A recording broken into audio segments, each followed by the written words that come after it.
Welcome, everyone, to the Thread of Exchange podcast. I am your host, Brandon, along with your co host, Xavier, and we are here to make sure that you get the true guidance that you need as you embark on the psychological impact of your gender transition. So, what does that mean? That means come along with us on this journey as we unpack real world challenges from the trans masculine perspective. So today's episode is going to be talking about how to mentally and emotionally prepare for your transitioning. So before we get into that, I'm going to give a quick little disclaimer. Assuming that you have already came out to yourself, that you have already taken the necessary steps with therapy, researching, and that you are someone that fits into the transgender category. This discussion is also going to highlight the early stages on how to bring this thing full circle as we dissect the mental and emotional preparation that you need to make while transitioning. So I'm going to go ahead and kick it off. We'll get into this. So I want to take you guys back to my transitional period and when I first started to transition or actually kind of have those initial thoughts about what I wanted to be, who I wanted the world to see me as. And for me, that took place in 2017 is when I really started to medically transition and do everything that I needed to do to present as Brandon to the world. But I kind of struggled mentally and emotionally coming out to, my support system, or rather the people who I thought would be my support system, which turned out that they weren't. And I'm pretty sure a lot of you guys share the same sentiments and people who you think will be, your right hand or be that support team for you.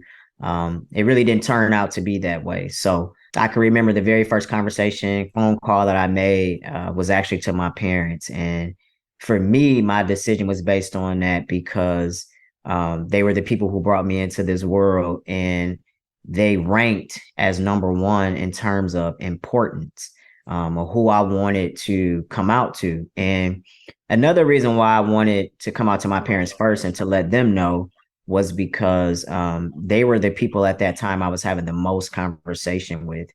And a big part of mentally transitioning is to set up your tribe and alert everybody on your new changes, because they're going to be calling you by your name the most if you're talking and speaking with them the most. So for me, it was my parents, and conversation went very smooth with my father. The conversation was a nightmare with my mother, and currently today it still is. And I'm pretty sure some of you guys can identify with those broken and estranged relationships with the people who brought us into this world. So for me, it was letting my parents know, mom and dad. I also have four sets of parents, well, two sets of parents. So mom and dad, then stepmom and stepfather. But coming out to them first was what I did, and then coming out to my friends. And I know Xavier, you and we talked a lot about just coming out to that initial support group. And with you, I know it was friends. And so go ahead and let our audience know how your experience was coming out to your support system and your friends. Yeah. Well, luckily at the time I was already married. So coming out to my wife, that was even prior to. So she's not a part of the family aspect of it. But when it came to my friends, at that time I had really great friends who supported everything that I did. And ironically, one of my closest friends at the time had already been years within like their transition. And so it was easier for me to have that discussion with him than it was for me to have the discussion with anyone else. Because as you said, when you told about your journey, is that your family, like those are the people you were talking to the most. And for me, I was already estranged from my family at that point. So my friends were my number one people who I felt were my strongest support system. And another crazy thing is also at work, I have like a work auntie who actually knows everything about me, like Yeah, we everything. all got one of those. And when I came out to her, she kind of already knew, but when I came out to her, and she was the very first person to jump up and and call me by my chosen name. So Yeah, so that's how it was for me. But family, it really wasn't. I was trying to mentally prepare myself to have that conversation with my family, given that when I first came out, quote unquote, as a lesbian to my mom, like that situation went left. And Same so page.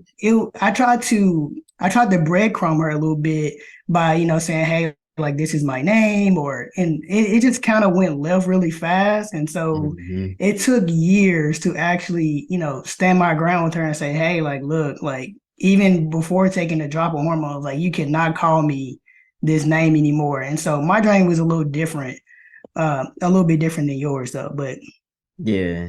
that went. Man, I can remember calling my dad, man. I was at work. I was outside. It was like a beautiful day, man, probably like 80 degrees. And so I wanted to make sure that my name was changed before I got married, Mm, because I wanted to make sure that my marriage certificate, read correctly. And even when, we got announced, at the wedding as husband and wife, our names, like for me, I wanted all of that to make sure it was in line. And I can remember I was at work and went outside to the back. And, I'm thinking it's going to be a quick conversation, with my father, because I have always showed up as who I am. Today, it is just the hormone changes, and then just your outer exterior, and then your name. So I thought it was going to be a very quick conversation with my father. And you'll hear me refer to my father, like he's actually my stepfather, but he raised me since I was 2. So I know we share similar sentiments, like that as well. But so I called him and I was like, hey dad, got something to tell you. And this is gonna be permanent. But I'm transitioning, and he was like, what do you mean? You transitioning? And I was like, I'm going from female to male. And I just kind of paused.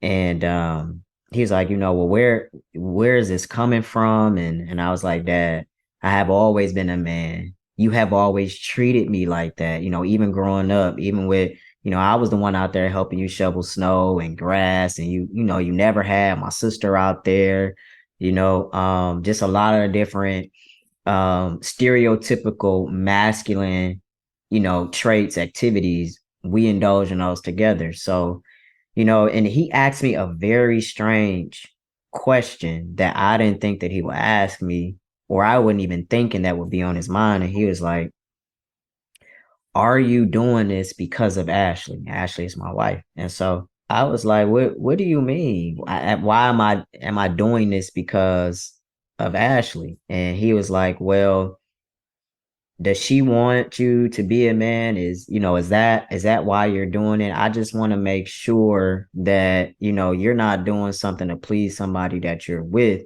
and I want to just make sure it's an organic decision, and that's something that you want to do. And so I was like, wow, you really don't know me. I thought that weird. you're right. I thought that you knew me. And one thing that you should know about me is that nobody else can convince me, influence me, persuade me to do anything. I mean, I was the child growing up. I was very defiant. I was rebellious. Like, so you can't tell me what my own parents couldn't tell me what to do. Right. Nobody else can tell me what to do. And so I think it was at that point I was like, if my dad is asking me these weird questions, I already know it's gonna be 100 times worse with my mom, because my dad has always been the more understanding person. He's always been the one that can really kind of. He was very progressive. My mom, not so much. So if he was asking me questions like this, like I don't even know what the reaction was going to be with my mom. And so I said, Dad, listen to me. I want you to listen to me. This decision doesn't have anything to do with anybody. In fact, I would still do this whether I was with Ashley or not, So I say all that to say I didn't get the support or the affirmation, I guess, that Mm, I was looking for. Like, man, I was just waiting on you to tell me. I knew something, some of those are some of the reactions that we've gotten from our people, that truly know us. But I didn't get that from my dad. I didn't get a standoffish feeling or I'm not going to support you, but just the questions that that he did ask. And so I think at that moment I was like, okay, I got to make sure that I continuously mentally and emotionally prepare, because this is just one conversation versus many that I'm going to have, where it's also going to include some education, Yeah. educating them on what exactly it means, how I'm going to change, what different levels of changes I'm going to go through. And then I also think during that part of me coming out early on, because we weren't socialized as men, I didn't see or understand the importance of how am I going to show up as a black man now. And I think for me, that was the starting point of me recognizing like that I have to emotionally and mentally prepare for rejection.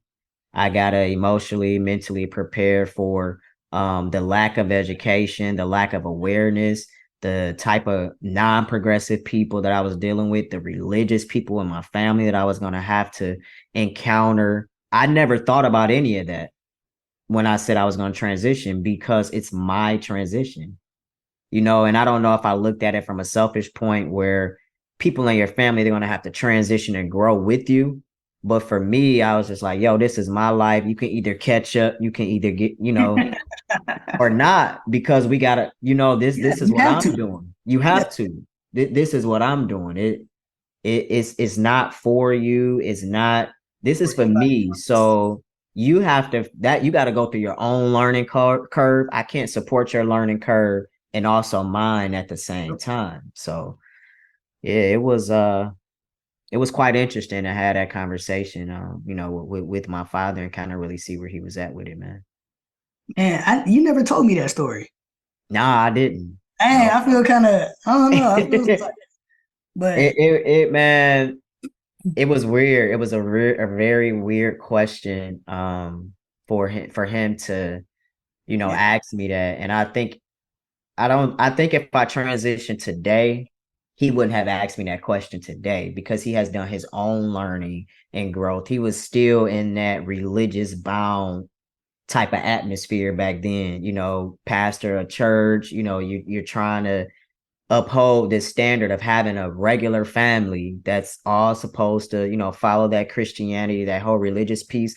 So yeah, I think now today, he wouldn't have asked me that question. He would have asked me like, is this bringing you happiness? Which is the questions that people should ask their children who are transitioning. How are you feeling? Is this making you happy? You know what I mean? So what was the responses that you got from your friends? And I'm assuming it was it extremely was, supportive. yeah, Was extremely supportive. Unfortunately, as I continue to move forward in my journey, I wasn't able to ask a lot of questions deeper than just the physical. It was always just about, okay, this is what it's going to do to your body, like different parts of your yeah, body. Never really got to the discussion of what it does to your mind, how it makes you view yourself. hmm, Um, Eventually, as we're probably going to discuss later on, like how it makes you start to compare yourself, how to deal with dysphoria, like there were so many things that weren't discussed. It was just all about just surgeries and just physical changes that it was yeah, just very surface level for me. And I'm like, it has to be more to this than just that. And when I started to experience a lot of those mental and emotional changes, not being as moved emotionally as I usually was. So just some of those things, it was very surface level when people would talk about those things, but when you really truly like get to the mental aspect of it, the emotional aspect of it, meaning like how your life changes, like how people view you, how you start to view yourself, comparison, dysphoria, like everything, I was not prepared for that. And simultaneously, as you know, and as maybe some of the listeners know, is that, I also became a dad around the same time. So, I met my wife, we got pregnant. And then like, as I'm transitioning, I'm also transitioning to be a father. So I'm trying to figure out like how to show up as a man, as a dad, as a husband. And I'm still trying to wrap my mind around like how am I supposed to show up as these things, like what do I do? Like what is this supposed to look like? Because I never had an example of what it looked like. What a right, dad really looked like.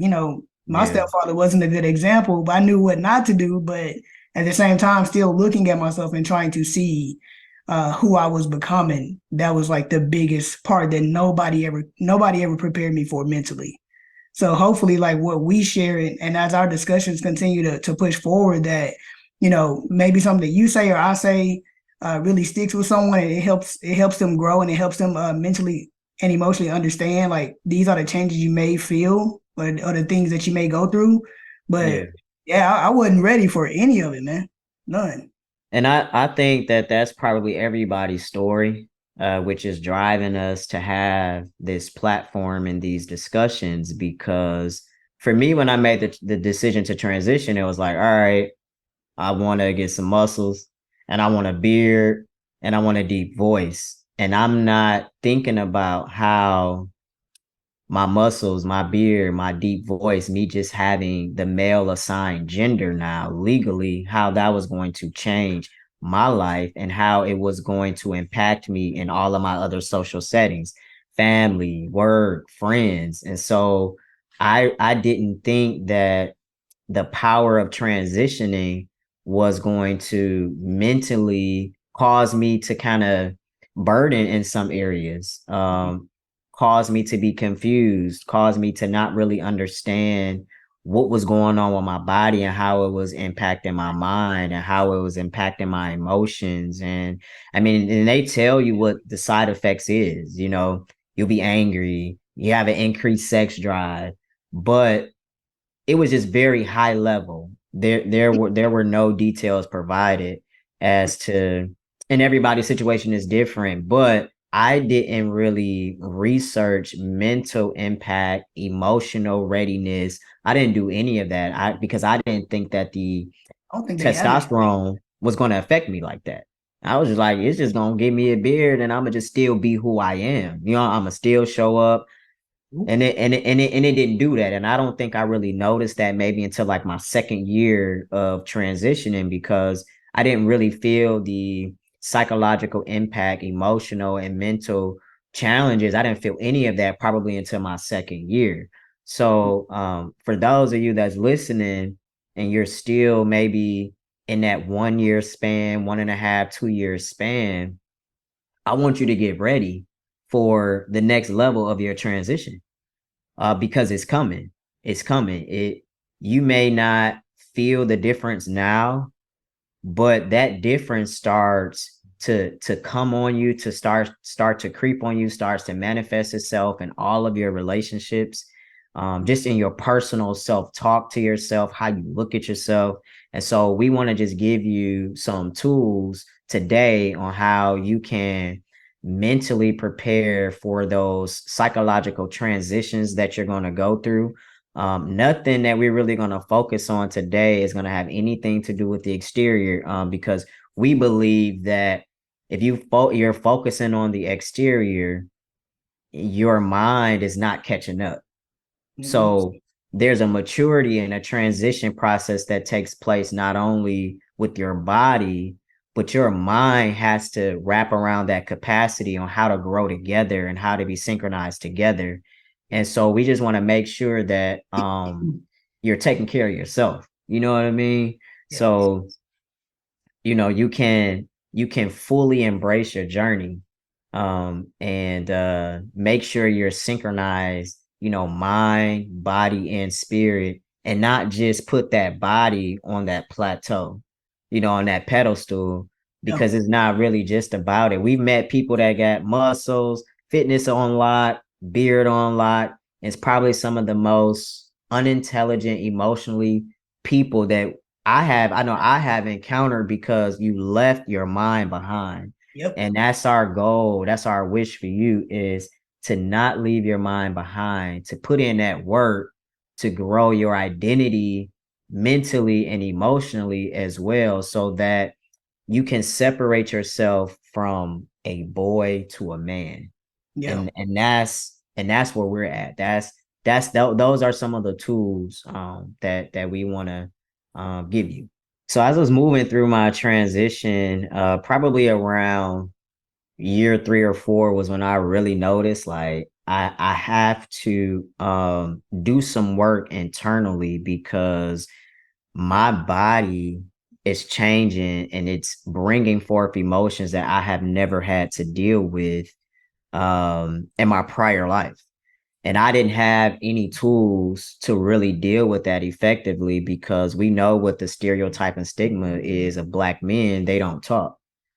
Not only they don't talk, they don't really know how to articulate and accurately express their emotions, or they don't want to, open up to allow somebody else to come in or to allow some stuff to go out. And so the type of men that I was socialized around was quiet men about their emotions, but really loud about other things. So, sports, fitness, money, entrepreneurship, hustling, things like that. So nobody ever kind of tended to their soul is what I like to call it. Just it's just strictly soul care. And I feel like, you don't not just men, but everybody should be tending to their soul and have a really good self-care routine dialed in to protect themselves, to give themselves an armor, mentally and emotionally. And one of the things that I ran into in my transition was the socialization of becoming a Black man. So I'll give you an example. Before I transitioned, I would maybe go into a place of business, to get some business done. It could even be something so simple as going to Target and doing a return right quick. And they'll see me pre-transition. Hey, how can I help you? How you doing today? Great customer service, eyes light up, being very kind. And then that's that. Now today, when I go into Target to make that same return, socialized as a Black man is not a easy, nothing that I do is easy. Anything that I try to do, it don't matter. If I go to McDonald's, man, and grab a Coke and some fries, like it's not easy like how it was before, I transitioned. And so especially if I'm being helped by another woman, I feel that she's not as willing to help, Nope. just very cut and dry, barely any eye contact, not oversharing in terms of information or knowledge, about this whole return process, what I could have did better. I just feel like it's very different when I conduct business. And so I had to ask myself, is it because I'm a man or is it because I'm a Black man? It's actually both. Nope. Is because we're men now. So the stereotypical persona of a man is it's fear-based. Yep. So you automatically, women, which I find in particular, automatically look to you as some type of fear enhanced emotion, that you're projecting that. And then there is a stereotype about men that some women just don't respect men anyway. There's a lot of women that just don't respect men, and it could be to their own trauma, their own father issues, or just any type of interactions that they had in a romantic relationship. And so I feel like that stereotype is baked into the world.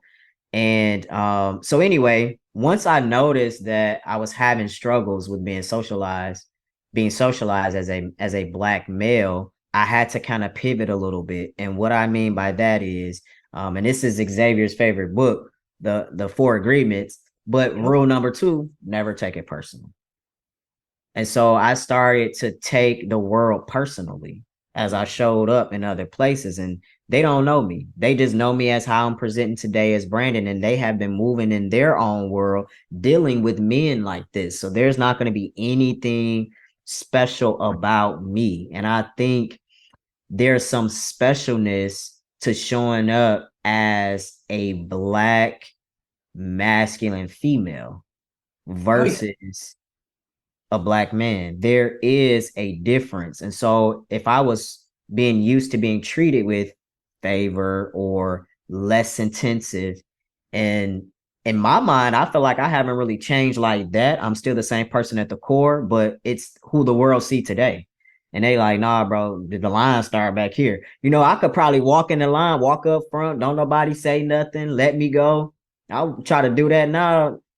nah, the line is back there. It's just different. And so I had to make sure I wasn't taking things personally because I you can certainly find yourself like in that mood where you can because we don't know any different. I didn't think the world would treat me different regardless of a beard. I'm not the only person in this world with a beard. So it was I started to You kind of say you did encounter not that. think that? You say you did not think that the world would treat you differently. Ah, I said that because I didn't know I was being privileged in my prior life.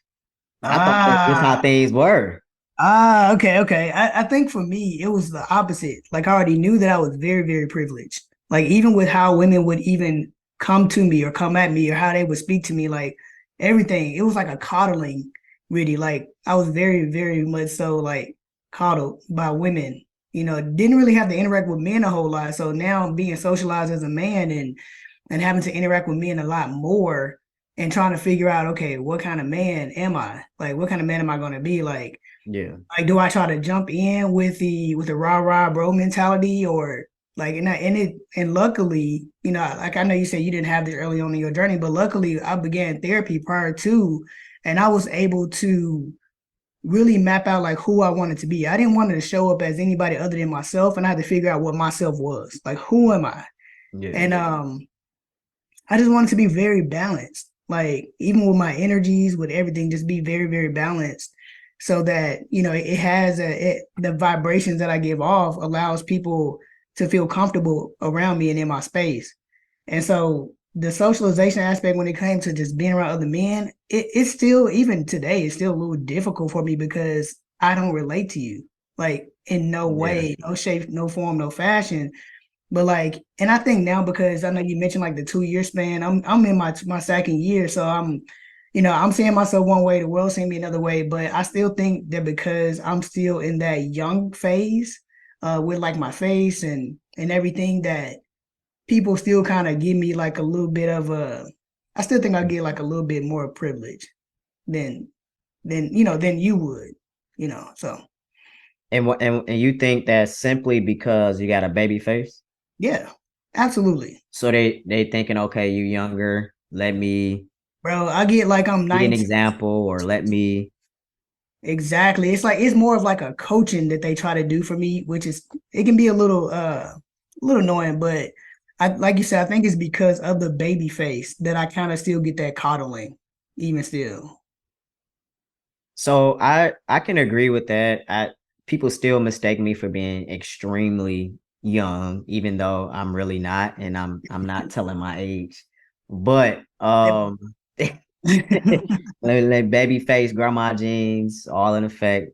But I think I can understand like, where you're coming from because I do sometimes still feel that annoyance from that coaching piece. It's like I don't need you to walk me through anything. Like I understand exact. Just give me the answer to the question that I'm looking for. Don't need the background context. Don't need any of that. But sometimes people think when they think that you're young, they think you're inexperienced. And because we both have a tremendous amount of experience for our age, Mhm. it can be annoying. But I want to go back to what you said about how you always thought that the way that you were showing up being privileged, it was a privilege. You thought, you felt you were being coddled. And I know for me, I just thought that's just how the world worked. I thought, I mean, like honestly, I never had to ask a girl for her number. And we talked about this, laugh, like, just side conversations. I mean, we didn't have to approach women. Women came to us, and we're married, so we are not in that dating map right now. So, but just the way that the world was, I don't know why I thought that the world was going to be like that.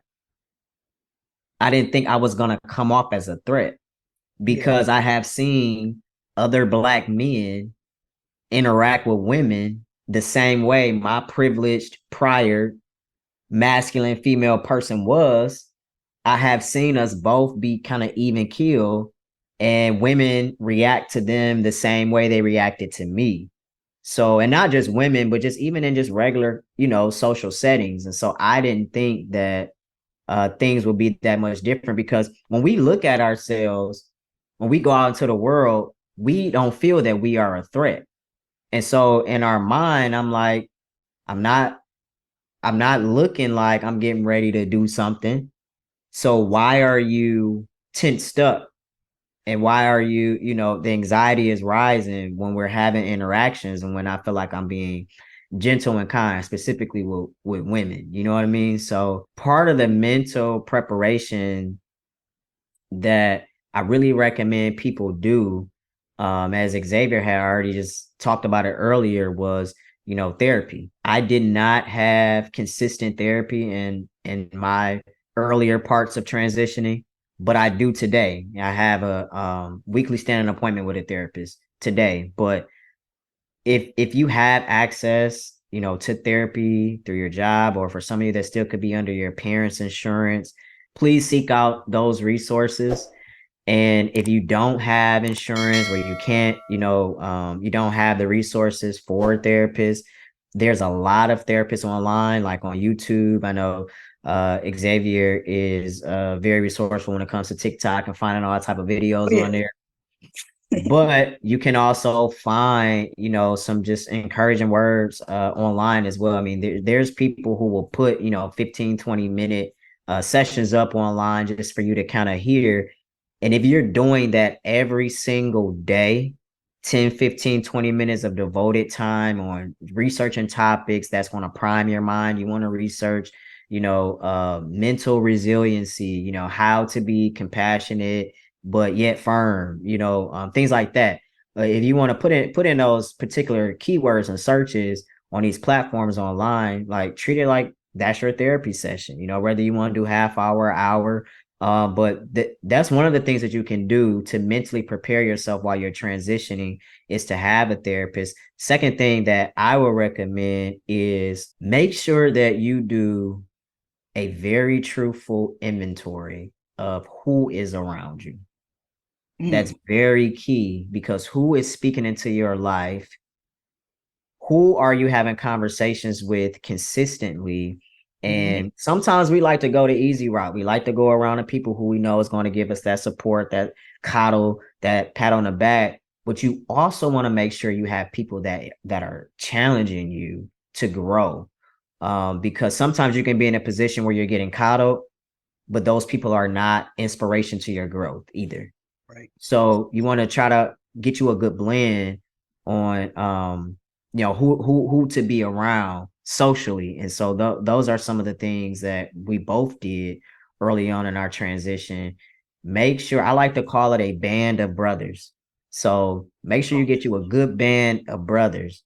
yep. Especially if you are F to M, I think that is going to be very, very important to your growth so that you can align with them because we have experienced some of the same things that we can talk to each other about. I know me and Xavier had a ton of conversations about just being a black man, being a black trans man, things that we encounter, whether it was in corporate world, whether it's with family, marriages, kids, Yeah. things like that. So you definitely do want to have a band of brothers around you that can help support you on this journey. And we're gonna get into talking a little bit more about what you can do, whether at work or for legal documentation and things like that. We'll get into that in a second, but just some things that you can do to help mentally and emotionally prepare, for your transition.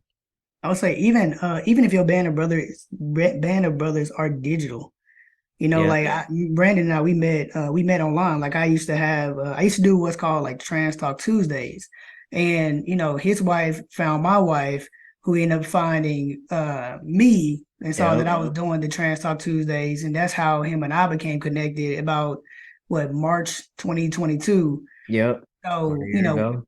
even from that initial interaction and conversation that we had, we were able to build a solid friendship because we were so similar. Like, you know, I really feel like, he's my soul brother. So it's like For I was real. able to really have that true and genuine connection with someone that I met digitally. And I have about two or three other guys, FTM, who I have met digitally or through someone else digitally, where I was able to form and foster like healthy brothers where I'm able to either pour into them in some type of way, they pour into me, and we just show up for each other. So as Brandon said, just make sure that you take your inventory of your allies, and from there, like make sure that you have a very solid group of people around you who's not just gonna call to you and pat you, and but who's also gonna give you some real life things that you're gonna need moving forward upon your journey. Yeah, that group of friends is so key. And I mean, as Xavier talked about, we really locked in digitally. Like I have never seen him in person. Like, I mean, but I mean it's the level of closeness that we have and just, being able to network and share resources and literally be there for each other. You definitely want that because you don't want to offload a lot of that onto people who probably really don't haven't really experienced your journey. I mean, not saying they can't provide you with valuable information. You can take some pieces from that, but it's so much different. It's so much more impactful when you have somebody that you can talk to that is actually real time living your same journey. So I think for me, that was the most powerful thing because you'll start to shift from your regular friends, people who may not be on that journey. And it can be a little sad because you start to kind of grow apart. And especially while you're growing apart from them, and if you don't have that band of brothers, it can be really tough to deal and go through that alone. And another thing too, you also don't want to offload it onto your partner, No. whoever that is.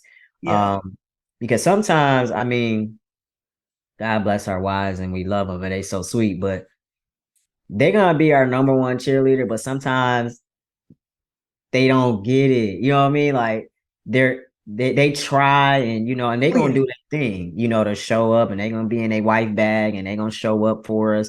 Oh And yeah. but it's not because there's things I can tell my wife that I tell Xavier, and it's just like that was the answer of support that I needed Yeah. versus the nurturing yet intriguing responses and support that we get from them. But you're gonna need somebody that you can talk to and get your mind right, and then maybe you can go and have those conversations with your partner, whoever that is. So make sure that it's really important. Get you a band of brothers. Like, don't be afraid to reach out on Don't be social weird. media. But don't be weird, because like so I know you laugh when I say that because I told you about a few encounters I've had. Yeah, But me if too, you are man. looking, to form genuine friendships with people online, like at least tell them good morning, how you doing, like tell who you are, like you know who you are. We don't know who you are. When I say Yeah. we, I mean anyone else digitally, but make sure that you step to people with the same level of respect that you would like to have, and don't just dive into the deep end, because again, that can run people off from wanting to foster relationships with you as well. Like you may be the most amazing person that they person probably ever would have met in life, but if you don't come to them in a space of how do I say it, Brandon? So you want to come to people in a space. So I'm gonna give you my real life example. I actually approached Xavier. So my wife, as he told the story, my wife found his wife. My wife shared with me a couple clips Xavier did. And I transitioned privately. I didn't transition publicly. Yeah. But I was always a very public person. So I was like, I got to use my platform because I'm pretty sure I got some message and some things that people, can pretty much relate to and that could help them. So, and I also would just like to add, I just am a naturally cool guy. So I went on a weird energy when I Man, approached him. It was very smooth because that's just who I am. But I'm gonna just give you some game right quick. If there's somebody who you want to connect with, that may, you feel like y'all could get along, y'all can band together. I simply reached out to him on Instagram, and I was like, "Hey man, what's going on? My name is Brandon. This is where I live. My wife found your wife. I really like, what y'all doing on online is really dope. This is what I'm about. I'm about my business. I'm about family. I'm about making connections. I'm about networking. I definitely think that we can catch a vibe. I It saw was that you cool. was doing Trans Talk Tuesday, because my wife told me about that. Saw you was doing Trans Talk Tuesday. If you need somebody, to get on there, that's older, provide a different perspective. I got a corporate career. I'm also an entrepreneur. Boom. It was just like that. Hey, man, looking forward to hearing back from you. Let me know what you think. It was really simple. And at the time too, and I also see a lot of guys when you're going through something, you offload that onto somebody else as well. And you can't do that. So, or you shouldn't do that. You can't do whatever you want to, but you shouldn't do that. I'm telling you, that's a way to get ignored. Yeah, So, if there's somebody you want to connect with and you just need a little bit more finesse, a little bit more social edge about yourself, like I'm telling you, like take the gym. But you definitely just want to reach out and first acknowledge who they are. hmm, Hey, you drop so much fire, what I mean, on your stories. I didn't learn XYZ from you. This is who I am. You can tell your age if you want or not. This is where I'm at with my transition, man. Definitely would love to connect with more brothers like yourself. Leave it at that. That's really all that you have to do. But you want to come off that you're considerate of that person's time. You're considerate of, who they are. They got their own thing going on. You never want to just say, hey, I'm having relationship problems. My girl did this. We do see a lot of that. And you don't want to come off and offload your emotional energy because somebody is always going through something, whether they show it online or not. So if you need advice from somebody, maybe save it for the third or fourth conversation. You got to be slick about it. You can't just, I mean, because sometimes it's people who get paid to give advice. We have been on both of those spectrums where people have paid us for expertise. So you want to just be conscious of that. I'm just trying to give you some game to start to connect digitally with other people. If you're having trouble of finding people like within your same city. yep, I completely agree with that. Yeah, you did Yeah. come in with a little bit of finesse. I was like, hold up, Now hold up. Hold up, who is this? I'm about to start selling you some money, dog. You can't. You stupid, man. Good. Hey, nah, man. But I wanted to talk to him. I was looking for a friend Yeah, to it's a hard to do hundred in your percent adult life real. too. So that what I like that entire approach and that gym, like you said, man. Please take that and switch it and make it your own because that is it's really it's already difficult to make friends as adults. And then think Yes, about trying to very make different. friends as a transgender black man or a Yeah. transgender individual. Like it's so hard. So It's hard because we are guarded. Even if we wasn't trans, we're guarded from the internet, period point blank, because we don't know who's out there. We got families, we got wives, we're protected by nature. So you really want to just kind of consider those things. But I'm gonna give you guys a couple more gems. Xavier got some other stuff to share, and we'll wrap up. But one of the things that I really would encourage you to do to help mentally and emotionally prepare yourself as you're transitioning on your journey, please take the time, save the money to get your legal name and your gender marker changed. For those of you that want to go to that next level, you want to have your gender marker changed. For most of us, you want to have your name changed, but please, you know, take the time to research. There's different laws in different states,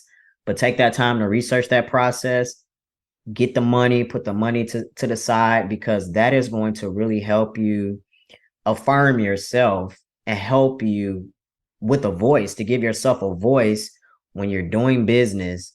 People are not referring to you as your old name. When you're going to work, people are not referring to you as your old name.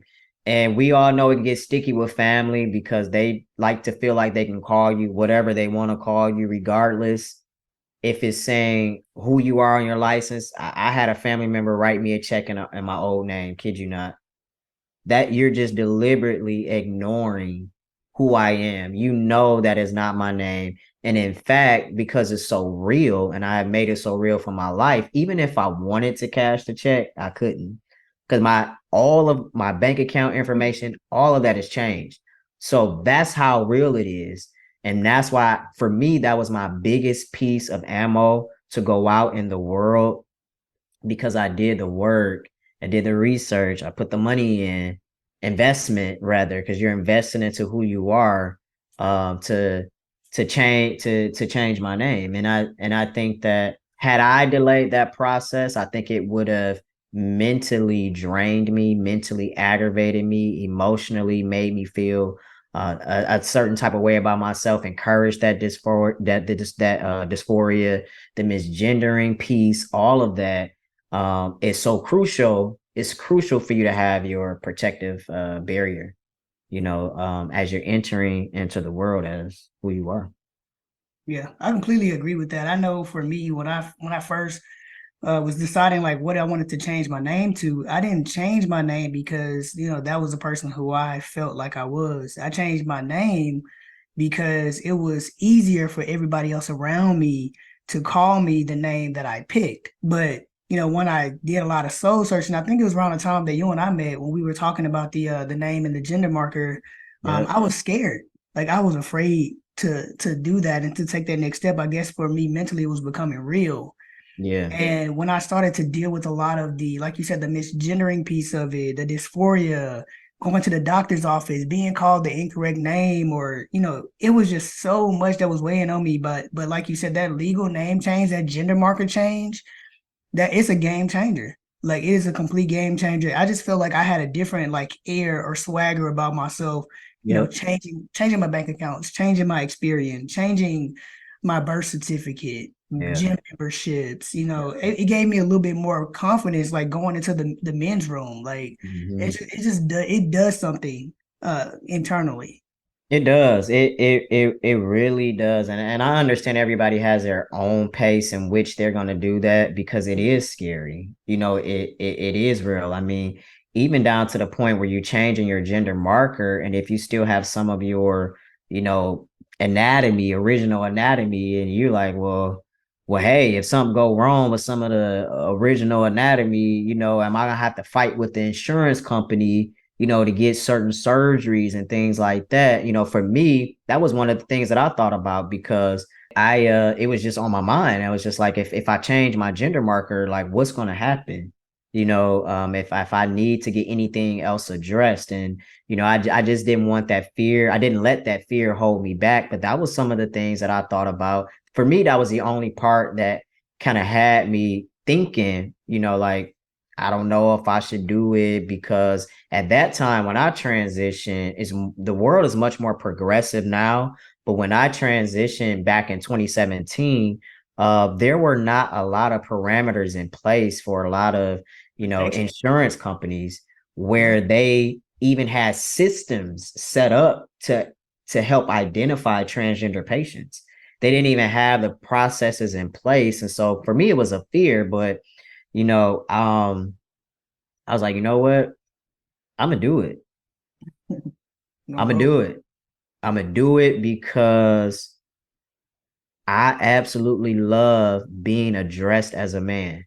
I want to walk in and somebody say, "Sir," and this was before I was even changing, had any exterior, anything like that going on. When I go and show my ID for something, and they see that male marker, it was just a sense of pride for me, Yeah. and it was for me. And so I was like, I'm doing this. And so I remember Dad went to Secretary of State, man, and gave him all my court documents and paperwork, man, and I got my name and my gender marker, changed when I went to the Social Security office. And it was weird when I went to Social Security office, because a girl from my church, man, grew up with her since I was 12, happened to be the one to like wait on me. Weird. Uh, Weird. And she was so shook. And this was like, I transitioned March. I took my first T shot like March 20 something. 27th Yeah. of 2017. Same day, I had my court document, my court order. I went to court that day. I went to the Social Security office that day. Went to the Secretary of State that day. And so I did all of this like same day. And so obviously you take one shot, we all think something's supposed to happen, immediately. Looking in the mirror, I'm doing like this. I'm voice recording, like, I don't know why I thought it was just gonna just happen like that. But, even seeing that and she was looking at me like, what, like what's going on? And I mean, I was able to, to get through that transaction. I would have preferred it had not been somebody that I knew.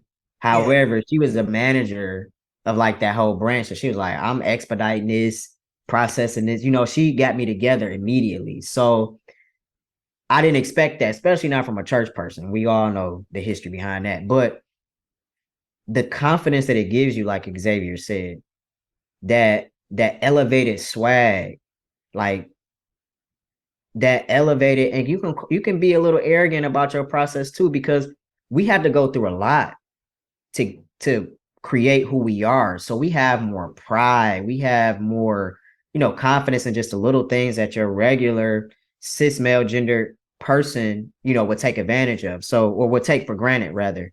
But changing that name, getting that gender marker changed, it was a game changer. Getting the passport changed.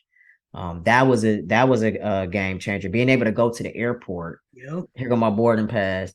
This is my name. Like, next person in line, sir, come forward. Just yeah. just things like that, and then drafting that letter to all of your creditors to get everything changed on your credit report, and going to the bank and getting everything changed, and getting my mortgage changed, and upload my stuff to work now, Art, and email address change, and work badge change, and all of that. These are all simple little steps that you can take. Even getting a new email address, that's free. mm-hmm. That's free.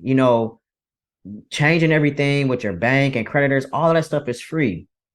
They don't even charge you to do that. So do what you can that's within your control, that you can do to help, affirm yourself, because it's going to take a while before you get that gender affirmation from the world. You're going to go through that process of being misgendered wherever you go, because you're still transitioning. Your voice is still dropping.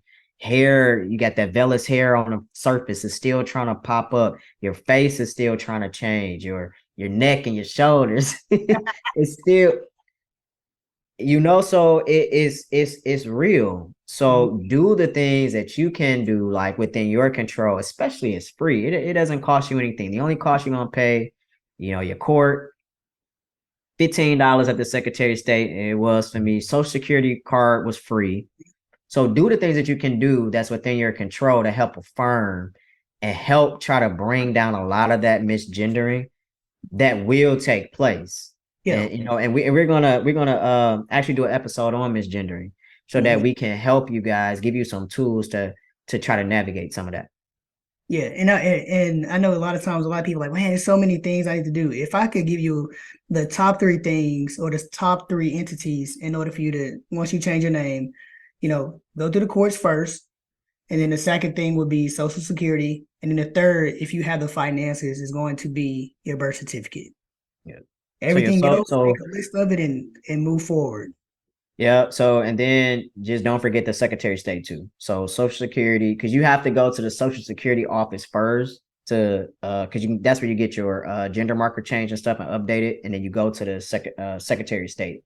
So they have to see, in my state, they have Okay, to I'll say see that that yeah. was So in my state, correction on that, in my state, I had to go to Social Security office first, and it had to show that I got that for whatever reason. I had to show that my name was changed with my social security number first. And then, because social security numbers takes precedence over license. And then I yeah. had to go to Secretary of State. But, everybody's state is different, like we talked about. But those are the main things that you want to change.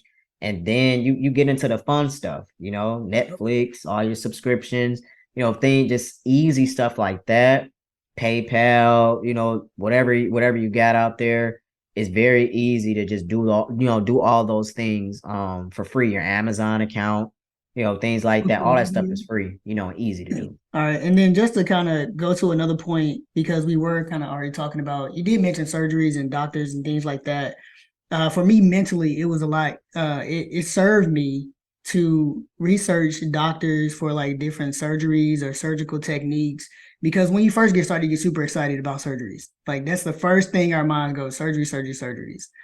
And when you get to that point of your journey, like even before you're quote unquote passing and things like that, if surgeries is going to be a part of your journey, make sure that you are doing your due diligence and doing some research to mentally prepare yourself for any type of surgery that you have. I mean, there's lots of guys who share their top surgery journeys, bottom surgery journeys, hysterectomy journeys. So it's a lot of different things that you can do. A lot of knowledge that you can get or gain from people online as well who may have already experienced some surgeries or anything that you may want to do for yourself in the future. And for me, my aspirations was very different from my journey. But to Xavier's point, you do really want to do your due diligence with research because there are a lot of procedures and things that just didn't go the way that a lot of guys planned. And not to say you could research whatever and you can think you got the best doctor to do whatever procedure and it still doesn't pan out that the way that you want, which is why it's so important to mentally prepare yourself. So Xavier, if you could just touch on a little bit, because you have more experience with surgeries than I do, but if you could just touch on a little bit, if we have somebody that want to get surgery, how did you mentally or emotionally prepare for the best outcome, an outcome that may have not been favorable for you? How did you push through that, or how would you recommend somebody else prepare themselves and kind of push through that? Because it's just like when we take hormones, we don't know what we're gonna come out as. We Nope. don't know if we're gonna have a beard. We don't know if we're gonna gain muscle mass. If we don't know what it's gonna look like. And so it's very important to still foster that environment of that positive self-talk, because Mhm. that's all a part of mentally and emotionally preparing yourself for your gender transition. But so if you could just share with them a little bit about how you can prepare for that mentally, for the worst, Yeah, like the favorable, and for the good thing. yeah. I think the very first thing is that you cannot go into any type of surgeries thinking that it's going to make you look like a cis male. Yeah. Our bodies and our journeys are very, very different. And so to compare yourself or to compare your body to a cis male's body is not fair to you because that's not who you are. But when it came to the research or the education part, when it came to surgeries, it's whatever your goals are. So if you are someone who may potentially miss a shot and you don't want to potentially run the risk of of having a menses or anything like that, you can look into getting a hysterectomy, whether partial, full, whatever you want to do with yourself and your body. Make sure you discuss that with your doctor. If you are someone who wants to get top surgery, I know for me personally, I did get top surgery as well, and it did not go the way that I wanted to go because mentally, I thought that this would make me look like either another guy that I've seen online who's got this surgery before, or it would make me look like a cis male, or maybe the mindset between you and the doctor is not aligned. But even still, it's very, very important to go into it knowing what your goals are. you know Make sure that you research the doctors effectively. I know for me, because of the insurance that I had at the time, I chose a doctor who took my insurance for one, and who also could perform the procedure that I wanted. Some people don't know that with top surgery you can get more than just the bilateral mastectomy with the lines here, like under your chest. Some people don't know that if you have a smaller top or a smaller frame, that you're able to get peri-areola top surgery, where they literally cut either under or cut around your entire nipple and then do like a drawstring and then put your nipple back on. People don't know that if you have a smaller chest, they can do minimal incision where they literally make a C cut your under your nipple line and pull your chest fat from there. Like, so when I say do your research, but and we in within doing that research, also understand that every surgical procedure is not going to be for your particular bust size, maybe as well. So just because you like, oh, I want this procedure, also understand that certain procedures you have to fit within certain categories to qualify for those procedures as well.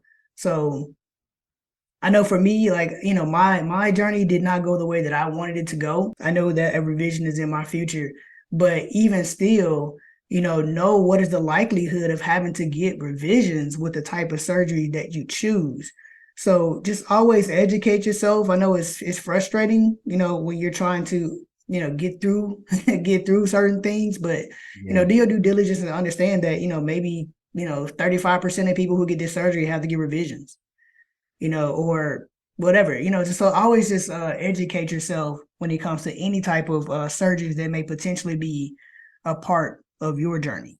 Yes, education is key, and a big part that I just wanted to highlight what you said was going into it and knowing it may not turn out the way that you want it to be. And I think that is the hardest thing for transgender people, don't matter F to M, M to F. I think that is the hardest thing, that hardest statement that we have to live with. Yeah. Because we do not have the ability to sculpt our body 100% the way that we want it to be. And so you have to come to terms with yourself. Am I going to be okay at 60% of my goal, 70% of my goal, 80% of my goal? You have to be okay with that. And that's not easy to accept. And we certainly understand that because there's always that question of why. Why is it not going to be good enough? Why is it not going to happen for me? Why can't it happen for me? Why did it happen for Xavier and not for me? That question can lead us down and has led me down in instances too, where you decide to compare yourself. And one of the things we want to leave you with on this journey of mentally and emotionally preparing yourself for your gender transition is that you are your own benchmark. And Mm. so you want to compare yourself to you. Very easily said than done, right? But that is your ultimate benchmark. That is it because you are the blueprint to who you are. And so you have to look at where you started and where you are right now. We all know DNA is a fascinating, very weird, very definitive like combination of cells. There is nobody else like you. And you'll start to really understand that as you move through your journey. Early on, the comparison is certainly heightened because you're anxious, you're trying to figure out when your changes are going to happen, why they're not happening, why did they happen for such and such, and they're only 8 months on T. Is it because the doctor that they got, is the doctor doing something better for them than my doctor is doing for me? You start to ask a lot of really tedious questions. What size needle are you using? Are you using, or do you do sub Q? Do you do IM? Maybe I should switch to sub Q because then or maybe I should switch to IM because it's getting in my fat and I still see fat around here. And you will literally catch yourself into a lot of just back and forth comparison, and you're not actually being fully present where you're at. And Yep. so you have to compare yourself to where you started, not where your friend started, not where somebody else that that you look up to. And I also want to point out this whole looking up to, this whole infatuated, this whole inspiring trend that's going on in the transgender community where you are idolizing a lot of other people who have made it to a particular exterior level where you want to be. I just want to challenge you in that whole ideology of, has this person inspired you mentally as well? Because we know there are a lot of people out there who are very flat, who are very surface level. Mm, We like to call them gym rats. That's all they care about, going to the gym, getting big, looking good. okay. Every video they make, shirt off, just those are, and I'm not saying there's anything wrong with that, but this journey is so much more deeper than muscles and abs and bench press and squats, And all of that. all of it. So if you're going to idolize somebody in their transition because they have a beard and you don't, I would really challenge yourself to look at that from a different perspective, because you can go buy a beard. You can go and get surgery. And me personally, if I can't grow a beard, I'm not gonna buy one. Now I might get some surgery on my hairline when it's because them hairlines, man, they're gonna go back. Hey, they I running. might have to get it. I might have to do something with that. But with a beard, like I'm not, don't idolize somebody for exterior things that can change, because our bodies will one day not be here. So you're only gonna look young for so long. Your beard, that stuff takes time to grow. If it don't grow, it don't. And that's the hard part about what we do, is understanding the true reality. This is not for the weak. A lot of people couldn't even transition. They couldn't. They don't even have it in them to do it. So, like, congratulate yourself for coming as far as you are and still trying to hold on and keep your sanity and your peace. So, you know, um, we just want to leave you with, you are your own benchmark. So when you start to do comparison videos, comparison voice audios, look at yourself and don't look at somebody else. And you want to create the environment for who you are today and not who you were before. And so that means leaving people that do not authentically support you. Leave them where they're at. That whole love the person, hate the sin, love and hate cannot coexist. Mm-mm. Is either one or the other. So for those of you who are struggling with rejection from family, rejection from the church, for those of us who grew up religiously, which a lot of people did, black and white people grew up religiously. For people who can't accept you fully for who you are, they are going to be a detriment to your mental stability. Mm-hmm. If you're constantly still trying to fellowship with those people, and you're having conversations with them, and your anxiety is high because you don't know if they're going to misgender you don't know if they're going to call you your old name, you don't know if they're going to start talking religious and start, throwing subtle blows at you. Those are the type of people that are not conducive to a really good mental environment for yourself. So you want to make sure that you are fostering just the right environment that you need to thrive in your transition, because it is a lifelong commitment.